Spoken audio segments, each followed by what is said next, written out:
Сотрудники госэкотехинспекции прежде в этом году проверяли Аламединский рынок. И тогда без нарушений не обошлось. Руководству выписали предписание и обязали выплатить штраф. Немедленно убрать, очистить. Будем принимать меры. Нарушения пожарной безопасности были обнаружены и в этот раз. Оперативному реагированию пожарных будут препятствовать товары, например, которыми загромождены торговые ряды и лестницы. Система домоудаления не отремонтирована, то есть находится в нерабочем состоянии.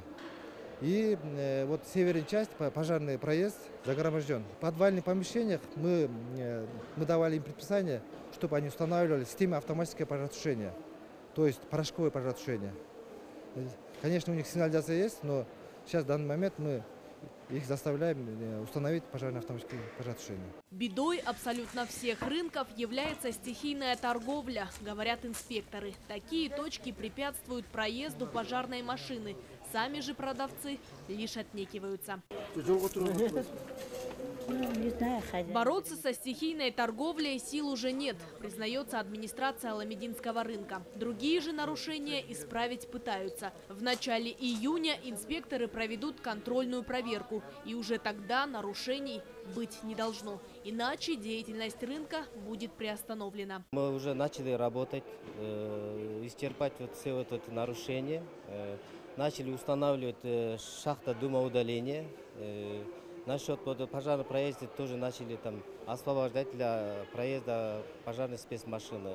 А вот стихийной торговлей постоянно вместе с сотрудниками администрации мы объясняем, чтобы они не загромождали путь. Успеете ли вы избавиться от нарушений? Ну, постараемся со всех сил успеть. Я думаю, что успеем.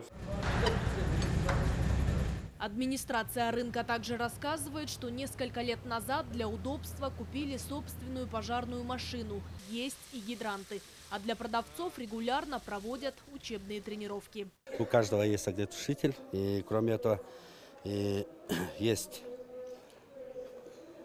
полностью эвакуационная карта. Бізде bütün инструктаждың бары бар да, бізде администрация таныштырған, берген бар. О том, что ни один рынок в Бишкеке в полной мере не соответствует пожарной безопасности, инспекторы говорят давно. Корреспонденты телеканала Ала-То-24 совместно с соответствующими службами продолжат освещать этот злободневный вопрос.